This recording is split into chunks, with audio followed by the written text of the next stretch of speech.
Hi, this is Kateryna and Sarah from I Was Diagnosed. 2 years ago, we moved from Seattle after living there for about 15, 17 years in search of more sunlight, more vitamin D, to make changes that my MS would potentially benefit from. Yeah, so I think we just wanted to share a little bit about that because I think it was one of the hardest things we've ever done. And we were really attached to Seattle. Our friends were there. There was way more reasons to stay than to move. And, you know, for me, the conversation is always about, like, we don't really know what the outcome's going to be, but we know for a fact that there's a correlation, not a causation, but there's a correlation with vitamin D levels and MS progression. And so, again, it's like there's never a guarantee of this stuff, but we're really looking at all the options that are available and sometimes making really hard choices like that. And so for us, that was a really hard choice. Yeah, well, and we also looked at the environment that we had in Seattle. Like, specifically, I was driving to work at Amazon. I was spending an hour just driving, sitting in traffic, you know, having that kind of like heavy, intense urban environment just wasn't good for me. And so we wanted to find a place where we can like scale back and have a little more like, you know, calm life.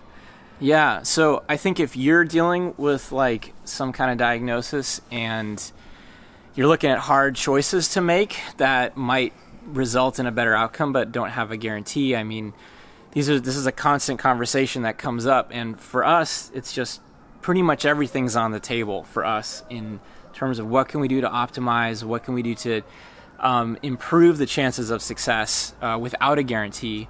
And so, you know, moving to a different location and adjusting, and we moved our pets down, which was really hard. We had chickens, and I had to find a job. She had to find a job, and everything was just, it was really complicated. But dealing with what she's dealing with, it just seemed like we had to give it a chance. We had to give it a shot and just see what happened. So that's kind of not something a lot of people know about us, like really that hard choice. But I think we just felt like it was important to share that because other people, if you're watching this, you might be having to make hard choices yourself about your lifestyle, or, you know, it's like your environment. So maybe people you're around are really pulling you to do really terrible lifestyle things, you know, like smoke or drink or eat really bad food. Right? She had those friends that she was like her best friends, you know, are great people, you know, and they just have these kind of like bad habits. These bad habits that pull her into those bad habits. So that was also a hard choice. Yeah, and just to also like clarify that we weren't able to make a move like this. You know, hard decisions take time.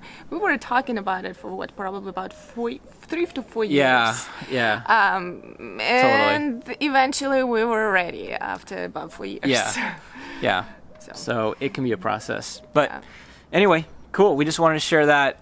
Might find it helpful, you know, if you're dealing with something and really are looking at hard choices. Yeah, and if you can comment on like things that you're dealing with and ask questions, because we have a lot of information that aren't like, you know, we're not sharing this video, but I would be happy to reply to your comments and start the conversation that way. Yeah. All right, cool. Thanks for watching. Yeah, let us know in the comments. Hit subscribe so that you can get these videos from us. And we'll just keep sharing what we're dealing with and how we're solving it and what we're experimenting with. Okay, see ya.